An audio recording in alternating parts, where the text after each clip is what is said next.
I'm sitting in the executive boardroom, hands folded in my lap, watching my boss Derek Walsh present my work. Not our work. Mine.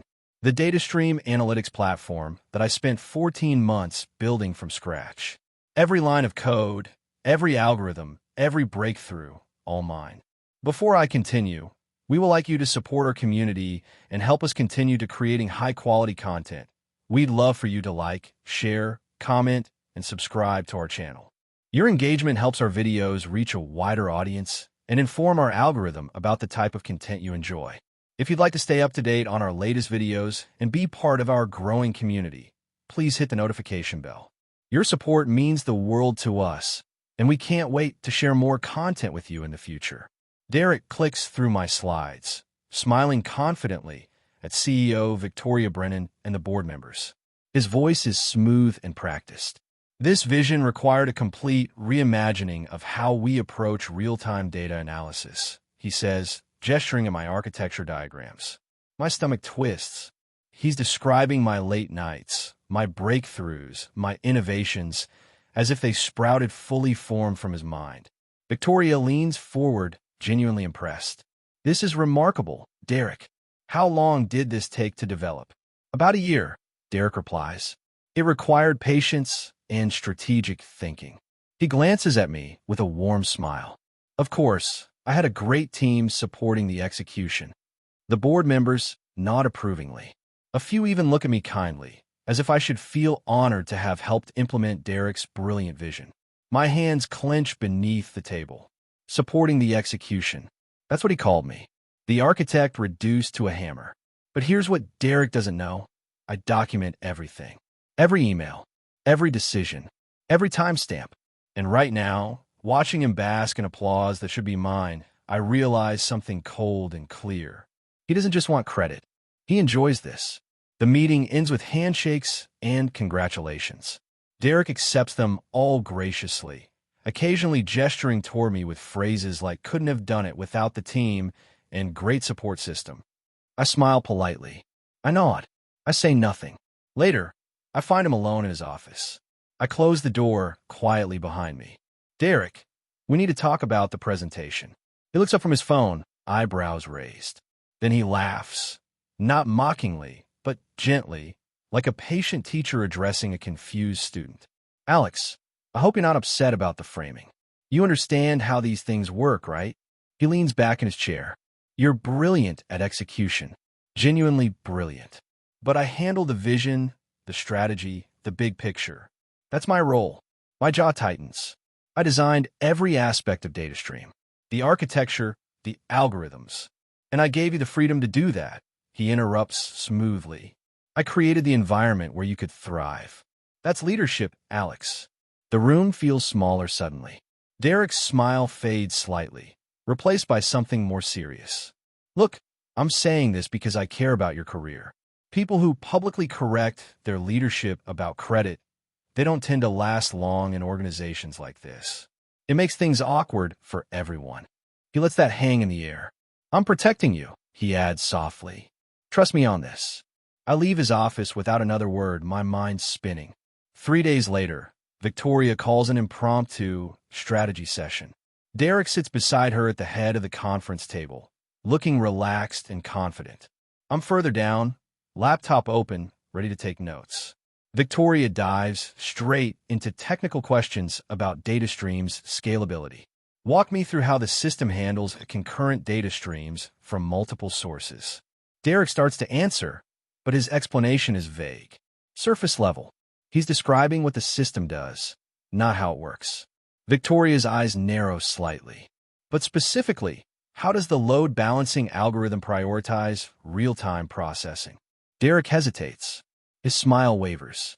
Before the silence grows too long, I speak up. The system uses a weighted queue structure that prioritizes based on 3 factors: data velocity, business priority tags, and historical pattern recognition.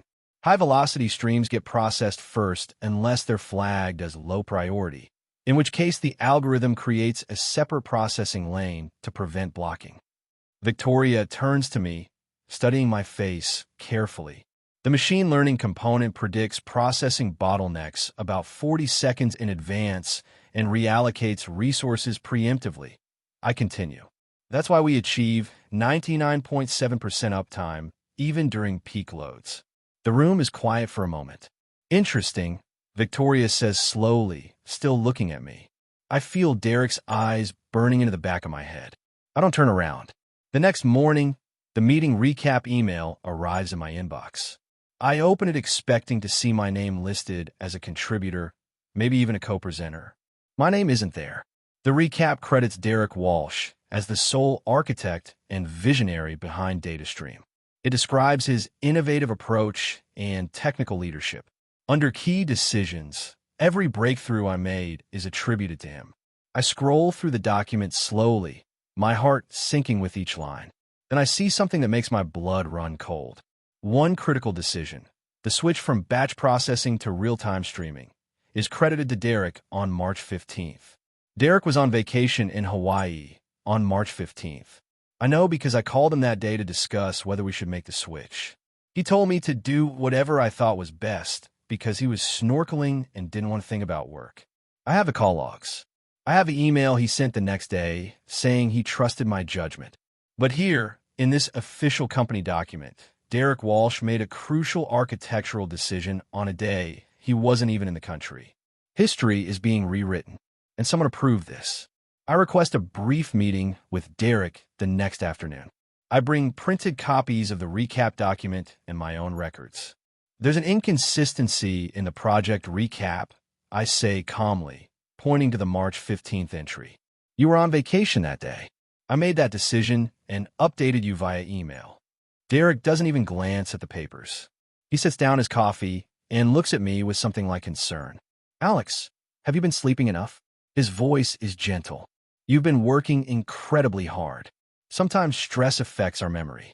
Trust me, I've been there. I have emails, I say. Emails can be misremembered, he replies smoothly. Context gets lost. Look, I think you're carrying too much mental load right now. Maybe we should look at redistributing some of your responsibilities. My mouth goes dry. You're misremembering, he says, each word careful and deliberate. And that's okay. It happens when people burn out. But we need to be honest about it before it affects your performance reviews. He smiles kindly, like he's doing me a favor. That's when I realize this isn't accidental. This isn't ego. Derek is gaslighting me. Deliberately. Systematically. And he's doing it because he can. That night, I sit at my home office desk and open my personal backup drive. I didn't save these files for revenge. I saved them because I'm careful. Because in 13 years of working in tech, I've learned that memories fade, but data doesn't. I have everything. Every email discussing DataStream. Every Slack message. Every shared document with complete version histories showing who wrote what and when. Meeting recordings where I presented ideas that Derek later claimed as his own. Calendar invites proving who attended which meetings. I open a spreadsheet and start building a timeline. March 15th, Derek on vacation. I make the streaming decision. Call log attached. Email confirmation attached. April 3rd, I present the load balancing algorithm in the team meeting. Recording attached. My voice. My slides. May 22nd, I solved the memory leak issue that was crashing the system. Commit history attached. Timestamp shows 11:47 p.m. June 8th, Derek emails me saying, run with your architecture ideas. You know this better than I do. Email attached. The timeline is airtight. Every piece of evidence is dated, sourced, and verifiable. I lean back in my chair, staring at the screen. I'm not angry anymore. I'm something colder. Methodical. The next team meeting feels different. Derek makes a point of thanking me publicly for being so supportive during this critical phase. Everyone smiles. A few colleagues nod at me approvingly. Alex really understands how to execute a vision, Derek continues. That's a valuable skill. Scattered applause. I force a smile. But later, when everyone has left, Derek asks me to stay behind. The door closes. His expression shifts. Let's be honest. Alex, he says, leaning against the table. You're not leadership material. You're brilliant technically. No one disputes that. But vision? Strategy? That's not your strength. The words land like stones. You're a supporting player, he continues. And there's no shame in that. Most people are. But you need to understand your role and stay in it. I say nothing. 2 weeks later, my performance review arrives. I open it with shaking hands. Buried in the feedback section, almost word for word, Alex is technically proficient but lacks the strategic vision and leadership qualities necessary for advancement. Best suited for execution-focused roles. Those exact words. The same ones he said to me in private. Now in writing. In my permanent file. The isolation starts subtly. Calendar invites I used to receive automatically stop coming. When I ask about meetings, I'm told it's just high-level strategy stuff, or we didn't want to waste your time. My desk is in the same place, but it feels like I'm behind glass. Colleagues who used to grab coffee with me suddenly have urgent tasks when I approach. Conversations halt when I enter the break room. People smile, but there's something careful in their eyes. One afternoon, Riley from the development team pulls me aside in the hallway. "Hey, I just want you to know I'm sorry," she says quietly. "Sorry for what?" She shifts uncomfortably. "For what I heard. About you. I don't know if it's true, but I'm sorry either way." "What did you hear, Riley?" She won't meet my eyes. I can't say. But just, "I'm sorry." She hurries away before I can press further. I stand there in the empty hallway, my reflection staring back at me from the dark window. Derek isn't just taking credit. He's controlling the narrative, poisoning the well, making sure that when this eventually comes to light, if it comes to light, no one will believe me. Friday morning, Derek announces Phase 2 of DataStream at the all-hands meeting. It's the expansion I designed months ago, the roadmap I built, the features I prototyped on weekends. "We're ready to scale," Derek says, beaming at the assembled staff. And I'm excited to announce that Zoe Patterson will be leading Phase 2 development. Zoe looks shocked and thrilled. She's talented, but she's only been with the company 8 months. She doesn't know the system's internals like I do. "Alex," Derek continues, turning to me with a sympathetic smile, "I know you've been carrying a heavy load. I don't want to overload you with another massive project. You've earned a break." Everyone nods supportively. A few people look at me with pity. After the meeting, I overhear Derek talking to Zoe in the hallway. "Alex is brilliant, but honestly, burned out," he says, voice low but not quite low enough. "I'm worried about them. Keep an eye out, okay? Let me know if you notice any performance issues." Zoe murmurs something I can't hear. "Exactly," Derek agrees. "Sometimes the kindest thing is to reduce someone's responsibilities before they collapse completely." I walk past them without stopping. They don't notice me. Zoe approaches my desk 2 days later, laptop in hand, looking nervous. "Hey, Alex. Derek said you'd be the best person to ask about some of the core architecture decisions." She opens her laptop, showing me a tangle of code and configuration files. "Why do we use a distributed caching layer instead of a centralized database for session management?" she asks. I could explain the 3-week analysis I did, the performance testing, the cost projections. I could walk her through every decision point and trade-off. Instead, I give her the surface answer. "Performance," I say. "Distributed is faster for our use case." "Right, but specifically, you'll figure out," I say gently. "Derek has confidence in you. I'm sure you'll do great."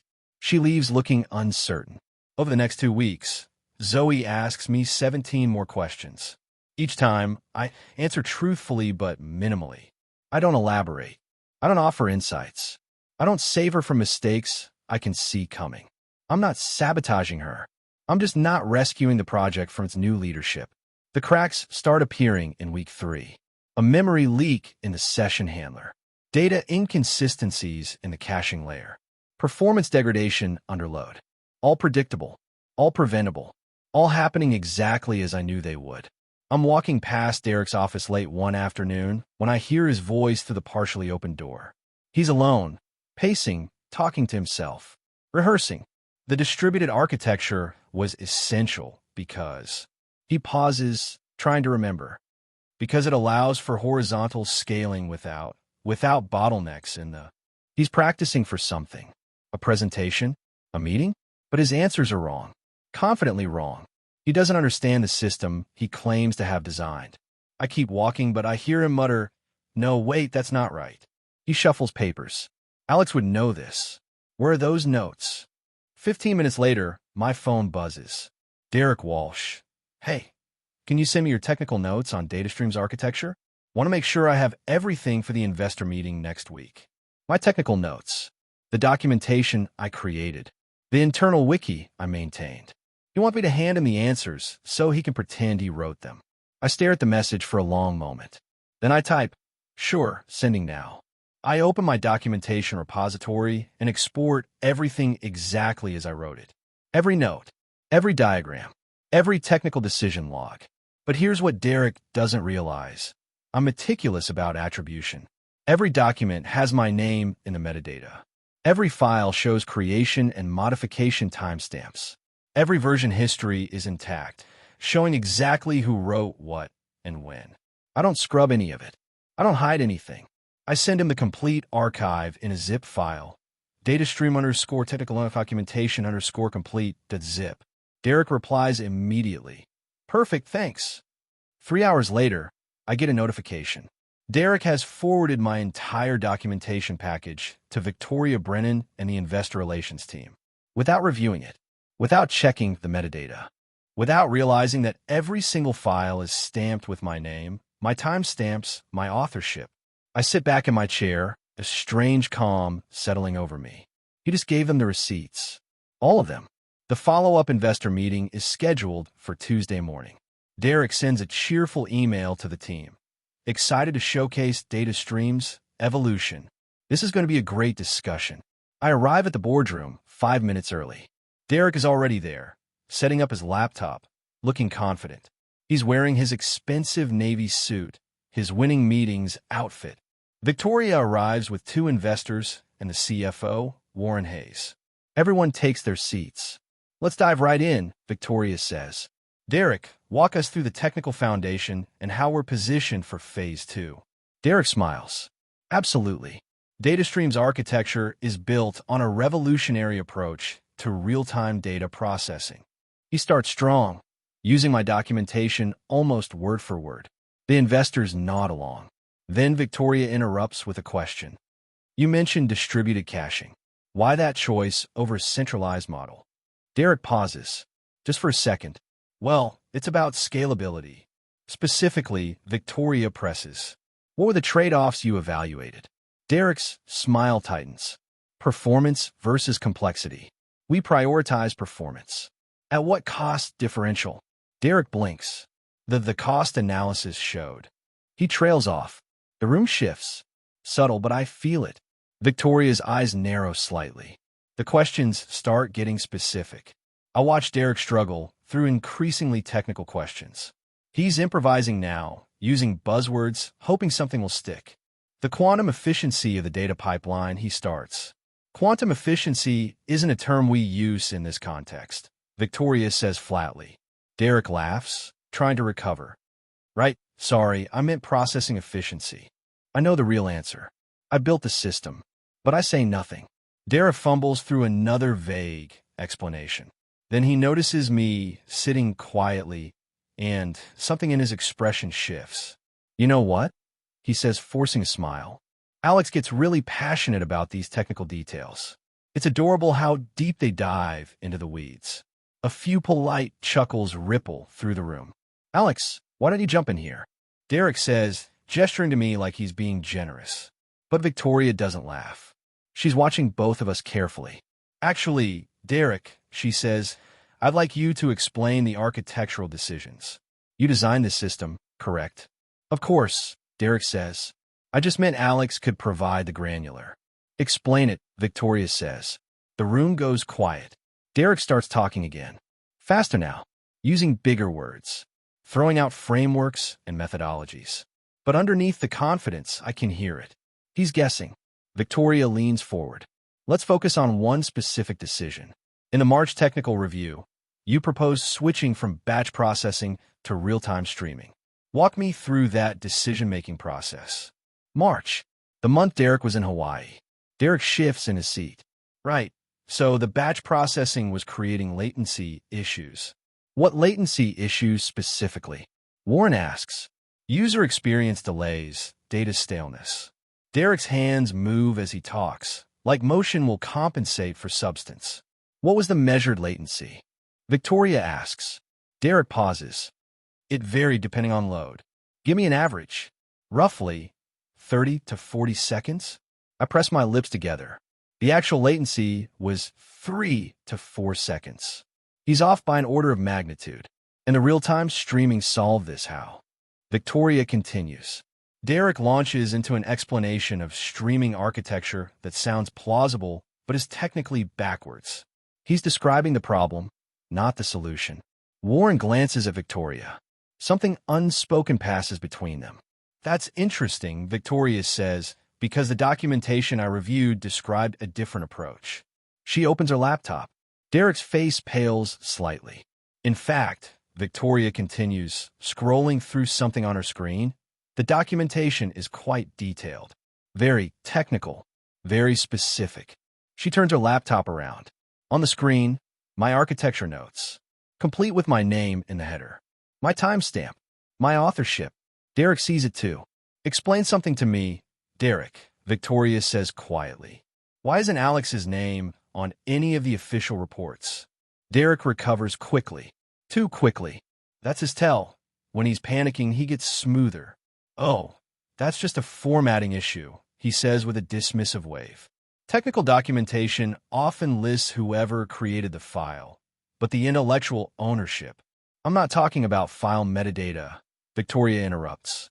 I'm asking why Alex's contributions aren't acknowledged in any project summary, any presentation, any executive brief.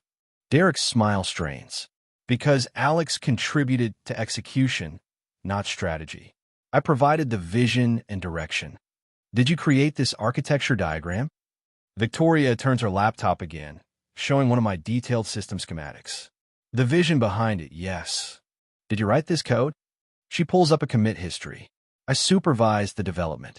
Did you make the decision to switch to streaming architecture on March 15th? Derek stops. He realizes the trap too late. Yes, he says. You were in Hawaii on March 15th, Victoria says. She's not asking. She's stating. Warren is taking notes now. Derek starts talking faster, contradicting himself. His earlier answer about latency doesn't match what he's saying now. He's mixing up timelines, confusing features, grasping at technical terms he doesn't fully understand. The investors exchange glances. Let me pull up some emails, Victoria says, opening her inbox. Derek's face goes white. Victoria reads aloud from her screen. March 15th, 11:47 a.m. Email from Derek Walsh to Alex Reeves. Enjoy your day. Handle the streaming decision however you think is best. I trust your judgment. Currently underwater, so won't be available. Silence. March 16th, Victoria continues. 9:23 a.m. Email from Derek Walsh to Alex Reeves. Sound good? Go with your call on the architecture. You know this better than I do. She looks up. Interesting phrasing. You know this better than I do. Derek's mouth opens, closes, opens again. These are from your email account. Derek, Victoria says. Company servers. Archived automatically. Warren adds quietly. We also have meeting recordings. Calendar histories. Commit logs with timestamps and authorship. Victoria turns to me. Alex, who designed the data stream architecture. Every eye in the room turns to me. My heart pounds. This is it. The moment I've been dreading and hoping for in equal measure. Derek is staring at me, his expression unreadable, calculating, pleading, threatening, all at once. I say quietly. Who made the technical decisions? I did. Who wrote the code? I did. Victoria nods once. Just once. That single nod feels like a verdict. Derek tries to regain control. Victoria, I think there's been a misunderstanding. I don't think there has, she says. Alex did excellent execution work, and I want to make sure they get credit for that. But the strategic vision, the leadership. Stop, Victoria says. The word cuts through the room like a blade. She closes her laptop. This meeting is over. Derek, stay here. Everyone else, thank you for your time. The investors file out quietly. Warren leaves with them, still taking notes. I stand to leave. Alex, Victoria says, don't go far. I'll need to speak with you shortly. Derek watches me go, his expression frozen. As I reach the door, I hear Victoria say, "Close the door behind you, please." I do. The last thing I see is Derek sitting alone at the table with Victoria, all his confidence, finally, completely gone. I walk back to my desk through the silent office. A few people glance at me, but no one asks questions. 10 minutes later, I get an email notification. The sender, HR department. The subject line, formal review process initiated. Derek Walsh has been copied. The next 3 days are strange. No accusations. No confrontations. Just quiet, methodical requests. HR wants to speak with me. I spend 2 hours walking through my work history, my contributions, my documentation. They ask about specific meetings, specific decisions, specific emails. I answer everything factually. I don't embellish. I don't accuse. I just describe what happened. Did you design the data stream architecture? Yes. Did Derek Walsh claim credit for your work? Yes. Do you have documentation? Yes. They take copies of everything. My timeline, my emails, my files. Warren sits in on the second interview. He asks careful questions about technical decisions, nodding as I explain the reasoning behind each choice. This level of detail, he says, is consistent with someone who built this system from the ground up. I see Derek twice during these 3 days, both times in passing. He doesn't make eye contact. On the third day, I notice his calendar has gone private. He stopped attending team meetings. The office grapevine buzzes with speculation, but quietly, carefully. No one asks me directly what's happening. On Thursday afternoon, Derek appears at my desk. He's trying to look casual, but his tie is loosened and there are shadows under his eyes. "Hey, can we talk?" Privately.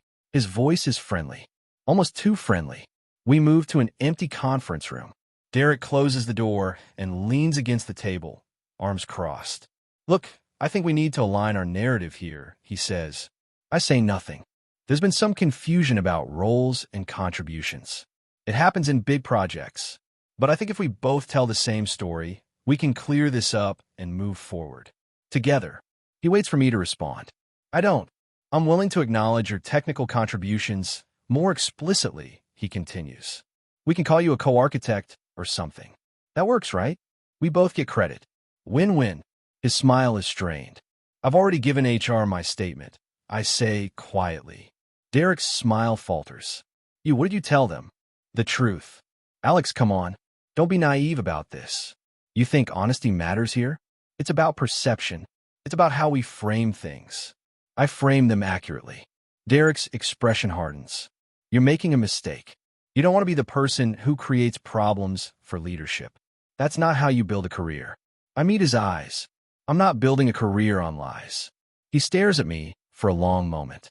Then he leaves without another word. I sit alone in the conference room, my hands steady for the first time in weeks. That night, I update my resume. Not in panic, not in desperation, in control. I've been here before. The moment when you realize a workplace is broken and stay means accepting that brokenness. But this time feels different. This time, I'm not running. I'm choosing. I polish my LinkedIn profile. I reach out to 3 recruiters I've worked with before. I'm honest about my situation, looking for new opportunities. Need to move fairly quickly. The responses come fast.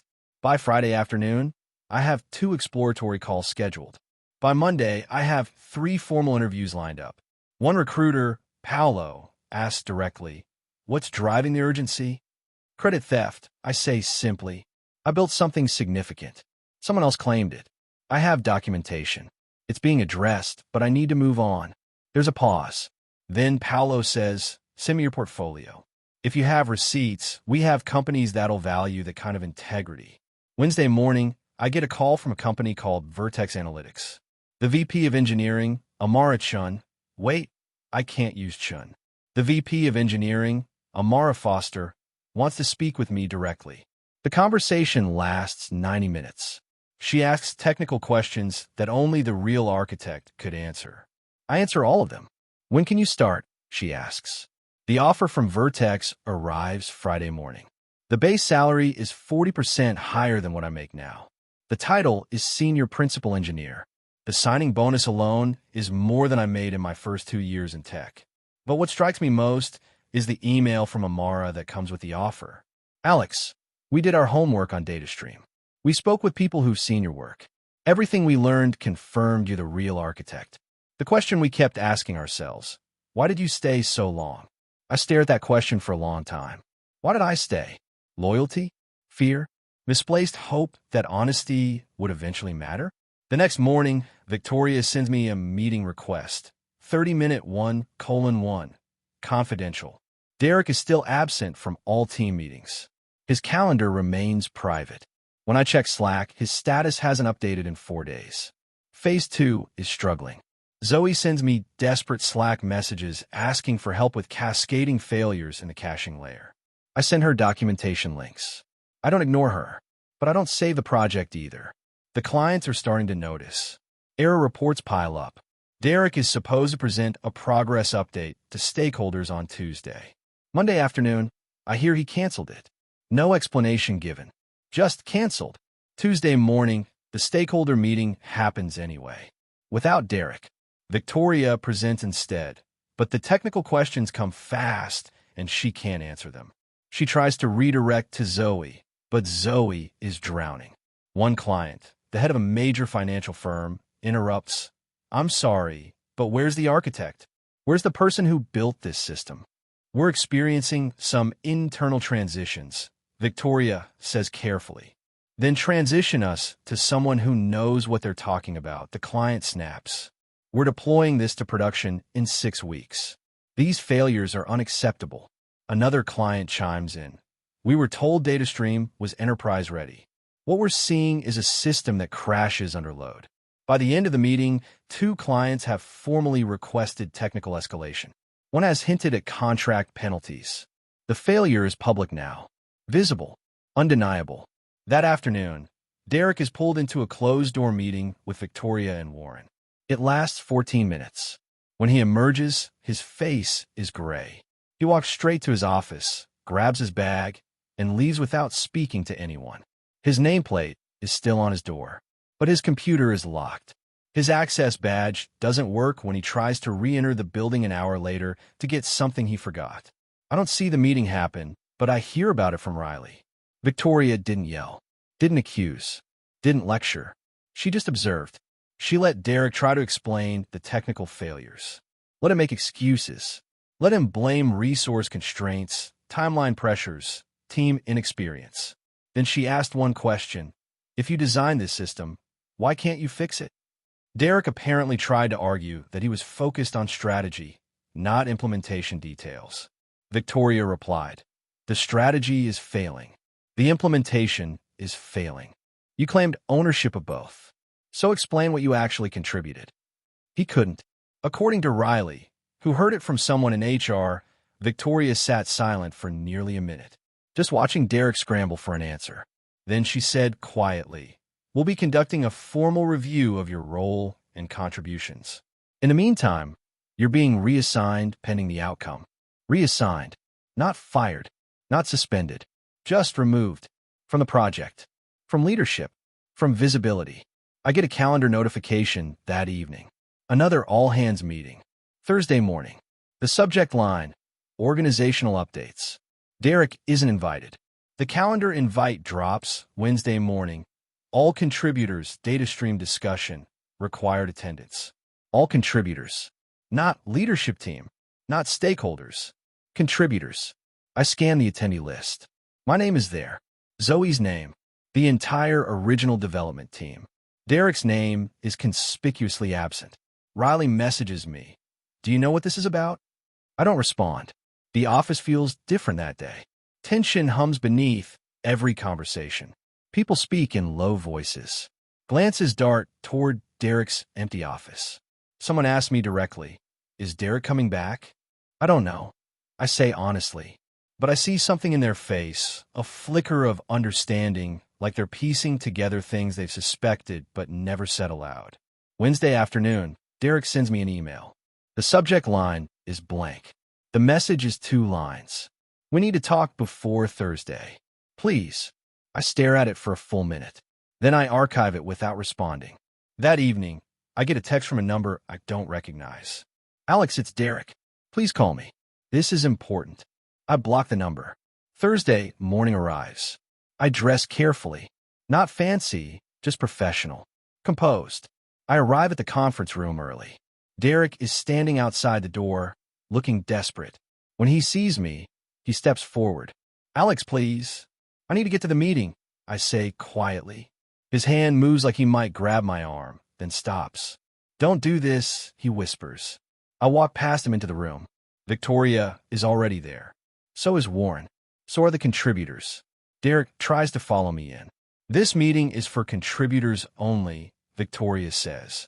The door closes in his face. Victoria doesn't waste time with pleasantries. We're here to establish clarity about data streams development, she says. Specifically, who contributed what. She looks around the room. I want honesty. No politics. No protecting anyone. Just facts. Warren pulls up a document on the screen. It's a timeline, meetings, decisions, commits, everything. Let's start with the foundation, Victoria says. Who built the original model? Silence. I feel every eye turn toward me. Not questioning. Knowing. Zoe speaks first. Alex built it. All of it. Riley nods. We helped with implementation, but the architecture, the algorithms, the core logic, that was Alex. Another developer, Omar, adds, Derek would pop into meetings, but Alex made every technical decision I saw. Victoria's gaze settles on me. Alex, my throat is tight. This is the moment. The real moment. I built it, I say. My voice is steady. I designed the architecture. I wrote the core algorithms. I made the technical decisions. Derek supervised the project, but the system itself, that's mine. Victoria nods slowly. And did Derek ever claim otherwise? Yes. Repeatedly.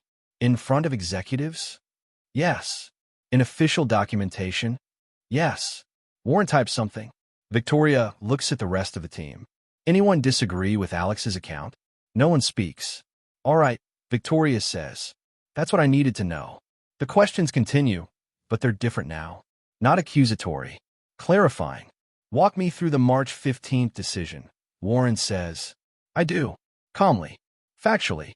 I explain the analysis I did, the trade-offs I evaluated, the call I made while Derek was on vacation. Why didn't you push back when Derek took credit? Victoria asks. The question catches me off guard.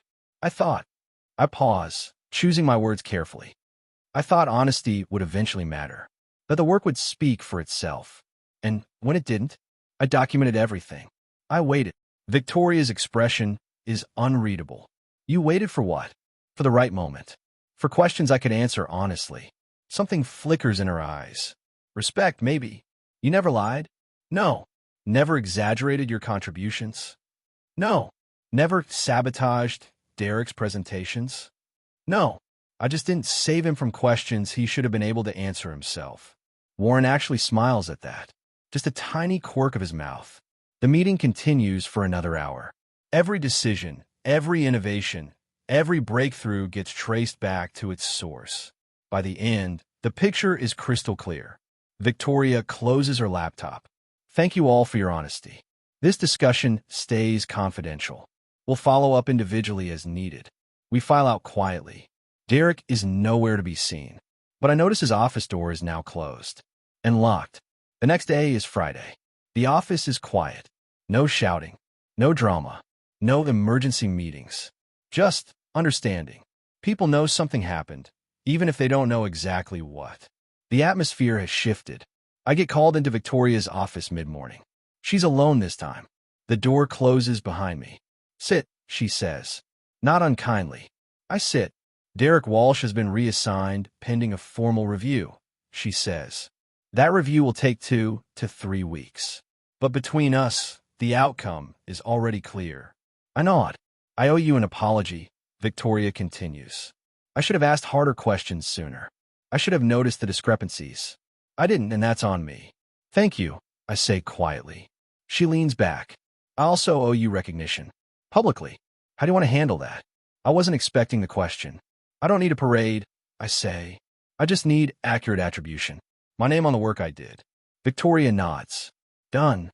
We'll be issuing corrected documentation next week. Your contributions will be properly credited. There's a pause. Anything else? She asks. No, I say. But she studies me. You're not going to stay, are you? The question hangs in the air. I meet her eyes. No. When? Soon. She doesn't look surprised. Just tired. I understand, she says quietly. For what it's worth, I wish things had been different. The meeting ends. I walk back to my desk feeling lighter than I have in months. Derek disappears from the office that day. Not fired, not officially. Just reassigned. Relocated. Made invisible. His office is cleared out by facilities over the weekend. On Monday, his name is gone from the directory. His Slack account shows deactivated. No announcement. No company-wide email. He just vanishes. Monday evening, an email arrives in my personal inbox. From Derek Walsh. Subject, none. Alex, I know I made mistakes. I got caught up in optics and politics and lost sight of what mattered. I'm sorry for how I handled things. I should have given you credit. I should have been honest. I'm facing consequences for my choices, and I accept that. But I hope we can move forward without animosity. I hope you can understand the pressure I was under and forgive the lapses in judgment. I'd appreciate it if we could talk. Clear the air. Maybe help each other through this. Best. Derek. I read it 3 times. It's an apology without ownership. Sorry for mistakes, but not for lying. Sorry for how I handled things, but not for stealing credit. Lapses in judgment, as if it were accidental. And that last part, help each other through this. He wants something. A reference, maybe a softened statement to HR redemption by association. I don't reply. I delete the email. 10 minutes later, another one arrives. Alex, please. I'm asking you person to person. I have a family. I need to find another position. I need this to not destroy my career. Please. I stare at the screen. Then I close my laptop without responding. The non-apology emails keep coming. 3 more over the next 2 days. Each one is a variation on the same theme. I'm sorry things got complicated. I made mistakes. Let's move forward together. Never. I lied. I stole your work. I tried to gaslight you into doubting yourself. On Wednesday, the final email arrives. I'm begging you. Don't let them think I did this intentionally. It was a miscommunication, a misunderstanding. You know how these things spiral. Just tell them it was a team effort, that we both contributed. Please. I archive all of them without responding. Thursday, HR sends me a formal request. Derek Walsh has listed you as a reference for future employment. Please confirm whether you're willing to provide a reference. I reply, I decline. They respond, understood. We'll note that in our records. Friday afternoon, Victoria calls another meeting. Just her, Warren, and me. Derek has resigned, Victoria says. Effective immediately. In exchange, we're providing a neutral reference and standard severance. He's agreed not to contest the findings of our review. What were the findings? I ask. Warren slides a document across the table. It's the executive summary of HR's investigation. Credit misappropriation, false representation of contributions, creating a hostile work environment through retaliation. All substantiated, all documented. He's done, Victoria says quietly. Not just here. Word travels in this industry. I nod slowly. And you? Warren asks, what are your plans? I take a breath. I'm giving notice next week. Neither of them look surprised. Monday morning, I receive an unexpected meeting request for Victoria and the executive team. When I arrive, there's a formal offer letter on the table. Principal architect, 55% salary increase. Equity package, my own team, full creative control over data stream and future projects. We know we failed you, Victoria says. We want to make this right. We want you to stay. The offer is generous. More than generous. I look at the numbers. The title. The perks. Everything I should want. I appreciate this. I say carefully. I really do. But I've already accepted another position. Victoria's face falls. When? Friday. I start in 3 weeks. Can we counter? Warren asks. It's not about the money, I say. And I realize, as I say it, that it's true. Then what? Victoria asks. I choose my words carefully. I need to work somewhere that values honesty from the start, not just after things fall apart. I need to work with people who won't wait for a crisis to ask the right questions. The room is quiet. I understand, Victoria says finally. I'm sorry we couldn't be that place for you. So am I. I say honestly. We shake hands. The meeting ends. As I walk back to my desk, I feel something unexpected. Not triumph. Not vindication. Just readiness. I draft my resignation letter that afternoon. Professional. Graceful. 2 weeks' notice. I send it at 4:47 p.m. By 4:52, my phone rings. It's Victoria. Your notice is accepted, she says. But I want to talk to you. Privately. Before you leave. Of course. Thank you, Alex. For everything you built. And for how you handled this. My last 2 weeks are surreal. The corrected documentation goes out company-wide. DataStream's official history now lists me as the principal architect. My name appears on every technical brief, every presentation, every client-facing document. People treat me differently, with respect, with careful courtesy. A few colleagues apologize for believing Derek's narrative. Others ask how I stayed so calm through everything. Documentation, I say simply. And patience. Zoe pulls me aside one afternoon. I'm sorry I didn't see it sooner. I should have questioned things. You trusted your manager. I say, that's not wrong. But I ignored what was right in front of me. Now you know what to watch for. I say, that's worth something. On my last Thursday, Victoria asked me to come to her office. When I arrive, Warren is there too. And the CEO, Julian Cross, someone I've only met twice. We wanted to speak with you before you leave, Julian says. Off the record. I sit. What happened with Derek Walsh is unacceptable, Julian continues. And it points to failures in our culture. Failures we need to address. I nod. We're implementing new review processes, Warren adds. Anonymous contribution tracking. Third-party audits of project attribution. We're calling it the Integrity Initiative. Victoria says quietly, we're naming it after you. The Alex Protocol. I don't know what to say. We failed you, Julian says. But we're not going to fail the next person. That's your legacy here. My throat tightens. Thank you, I manage. The meeting ends. I walk back to my desk in a daze. My legacy isn't the code I wrote. It's the system I forced them to fix. My last day is Friday. I arrive early to pack my desk. Around mid-morning, Victoria stops by. Can we talk? She asks. We walk to an empty conference room, the same one where Derek tried to get me to align our narrative. I wanted to thank you, Victoria says, for your integrity, for not burning everything down on your way out. You could have. You had every right. That wouldn't have helped anyone, I say. She smiles sadly. Most people wouldn't see it that way. There's a pause. Can I ask you something?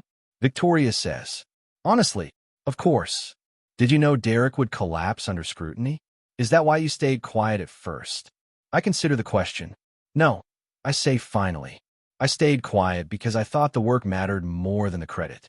I thought if I just kept building, kept delivering, eventually the truth would matter. And when it didn't, I documented everything. And I waited for someone to ask the right questions. Victoria nods. And if no one had asked, I would have left anyway, I say. But this way, maybe the next person won't have to. She extends her hand. Where are you going? Vertex Analytics. Her eyebrows rise. Amara Foster's team? Yes. She's lucky to have you. We shake hands. As I leave, Victoria says quietly, for what it's worth, you misjudged one thing. What's that? The work does speak for itself. It just needed someone to listen. My last afternoon is surprisingly emotional. The development team throws a small goodbye lunch. They present me with a framed printout of the original DataStream architecture diagram, the one I sketched on a whiteboard 18 months ago. We wanted you to have proof, Omar says. Physical proof that this was always yours. Riley hugs me. You taught me something important. Document everything. Trust your work. Zoe says quietly, I'm sorry I took the phase 2 lead. I should have questioned it. You didn't do anything wrong, I tell her. You were put in an impossible situation. At 4 p.m., I carry my box to my car. The sun is setting, casting long shadows across the parking lot. As I load the trunk, I check my phone one last time. There's an email notification. From Derek Walsh. Subject, reference request. I'm applying for a senior position. They want to speak with previous colleagues. Would you be willing to provide a reference? Or at least confirm my role in data streams development? I wouldn't ask if I wasn't desperate. I stare at the email for a long moment. Then I reply, Derek, I'm not comfortable providing a reference. I wish you the best in your job search. Alex. Professional. Honest. Final. His reply comes within seconds. That's it? After everything we built together? I don't respond. I get in my car and drive home, leaving TechVault Solutions in my rearview mirror. The weekend passes in quiet relief. I organize my home office, review Vertex's onboarding materials, sleep better than I have in months. Monday morning, my phone buzzes with a LinkedIn notification. Derek has updated his profile. His previous role now lists him as technical lead data stream project, with no mention of architecture or design. A small victory. An acknowledgement. Tuesday, I get a message from Riley. Derek's LinkedIn is blowing up. Someone from our team commented publicly about the credit theft. Now there are questions on all his posts. People are asking for details. I don't respond. I don't add fuel. I just watch from a distance as the truth continues to spread. Wednesday, Derek sends one final email. You could stop this. You could tell people it was a misunderstanding. Instead, you're letting them destroy my reputation. I hope you're proud of yourself. I delete it without responding.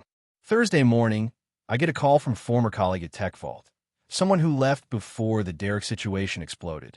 I'm hearing things, he says, about what happened with Derek. Is it true?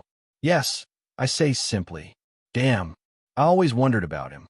He talked a good game, but could never answer technical questions. A lot of people wondered, I say. Not enough people ask. Friday, Paolo the recruiter messages me. Heard Derek Walsh is out at TechVault. Heard you had something to do with it. Want to grab coffee and tell me the real story? Maybe someday, I reply. Right now, I'm just focused on moving forward. Fair enough. Congrats on Vertex, by the way. Amara's the real deal. Thanks. Saturday, Derek's profile goes private. Sunday, it disappears entirely. Monday morning, I start at Vertex Analytics. The office is smaller than TechVault. More modern. Floor-to-ceiling windows, open workspaces, whiteboards covered in technical diagrams. Amara Foster greets me personally at reception. Welcome to the team, Alex. Ready to build something incredible. Always, I say. My onboarding is different from any I've experienced. On day one, Amara asks me to present my portfolio to the engineering team. When I describe DataStream, she interrupts. Hold on. Let's be clear about attribution. You designed this system, correct? Yes. You wrote the core algorithms? Yes. Then, that's how we'll present it. Your work. Your name. No ambiguity. She turns to the team. At Vertex, we credit the person who did the work. Not the person with the biggest title. Not the person who presents best. The person who did the work. Alex built DataStream. Remember that. The team nods. Several of them are taking notes. It's such a small thing, but it feels revolutionary. After the meeting, I sit at my new desk, a standing desk by a window overlooking the city, and open my laptop. An email is waiting. From Derek Walsh. Personal email. Subject, please. I need a reference. Any reference. I have 3 kids. I can't find work. Everyone I talk to has heard rumors. Please. I'm begging you. I stare at the email. Then I type, Derek, I cannot provide a reference. I wish you well. Alex. I hit send. Then I block his personal email too. The weeks pass. I settle into Vertex. The work is challenging, creative, respected. But the echoes of TechVault follow me. Riley messages occasionally with updates. Derek's still unemployed. Someone said he's interviewing at smaller companies now. Omar, Phase 2 is still a mess. They had to bring in external consultants. None of them can figure out your architecture. Zoe, I recommended they hire you back as a consultant. Victoria said she tried. You said no, right? Right? I reply. One afternoon, I get a LinkedIn message from someone I don't recognize. Blake Kensington, CTO at a mid-sized tech firm. Hi, Alex. I understand you work with Derek Walsh at TechVault. We're considering him for a senior engineering role. Would you be willing to provide a reference or any insights into his work? My fingers hover over the keyboard. This is it, the moment where I could bury him completely. One honest sentence about what he did, and he'll never get this job. I think about his kids, his desperation, the emails begging for help. Then I think about the next person he might work with, the next talented engineer who might get erased. I type, I worked with Derek at TechVault. I'm not comfortable providing a reference. I'd recommend speaking with others who can assess his technical capabilities directly. Professional, honest, not vindictive, but clear enough. Blake replies, understood.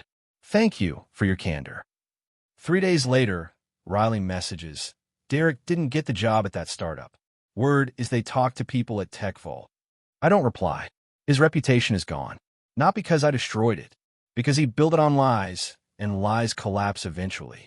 6 months into Vertex, I'm leading a team of 8 engineers on a new real-time analytics platform. It's challenging, it's rewarding, but most importantly, it feels different. When I present updates to leadership, my name is on every slide. When we hit milestones, I'm credited publicly. When someone asks a technical question, they ask me, not my manager.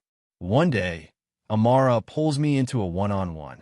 How are you settling in? She asks. Really well, I say, and I mean it. I wanted to ask you something, she says. I've been in this industry 20 years. I've seen what happened to you happen to dozens of talented people. Usually women. Usually people of color. Usually people who don't play politics. I nod. What kept you from fighting back sooner? She asks. You had the documentation. You had the proof. Why wait? I think about that. I think I believe that doing good work would be enough. I say slowly. That if I just focused on building things, creating value, solving problems, the credit would follow naturally. And when it didn't, I learned that visibility matters. That silence can be mistaken for agreement.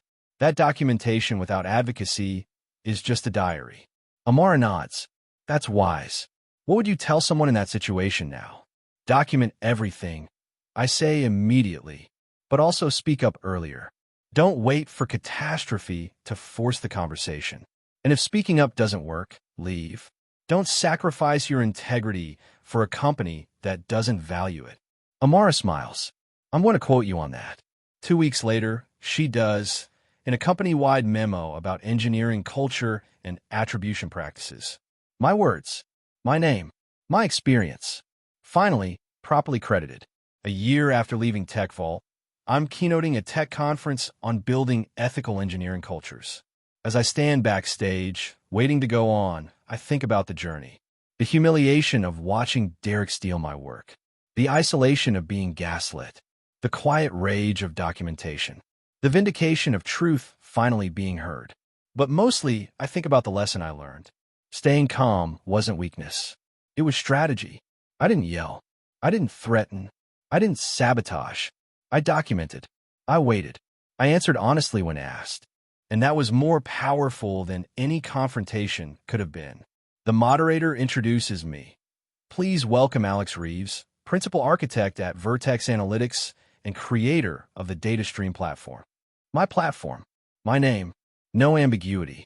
I walk onto the stage to applause. My talk is titled, When Your Work Gets Stolen, a Documentation Strategy. I tell my story. Not vindicatively. Factually. The audience is silent. Rapt. Afterward, a dozen people approach me. All of them have similar stories. All of them want to know, how did you stay calm? How did you wait? How did you win without destroying yourself? Documentation, I say, and the belief that truth is more powerful than performance. That evening, I check my phone. There's an email from someone at TechVault. Someone I don't know. Hi, Alex. I'm a junior engineer who just started. I heard about what happened with Derek Walsh. They teach your case study in our onboarding now, as an example of why attribution matters and how to handle it right. Thank you for changing this place.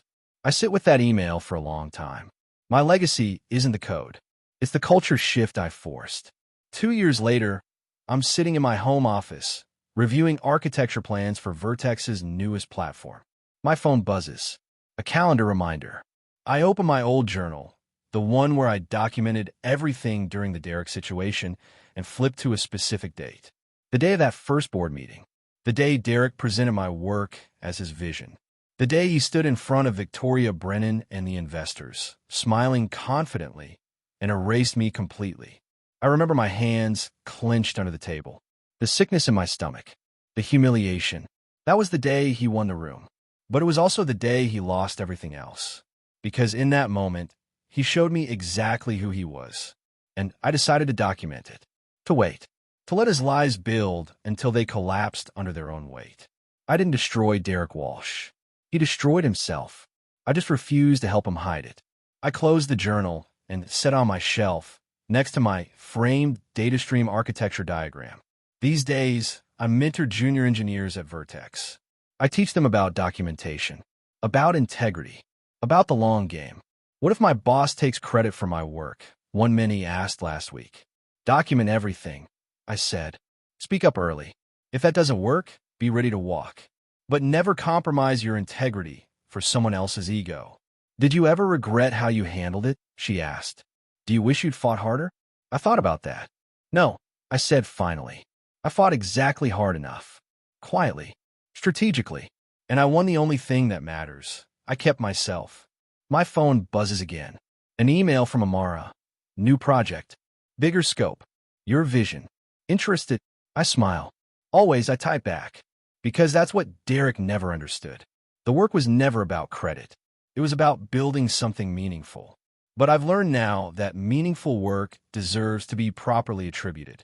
And I'll never let anyone erase me again.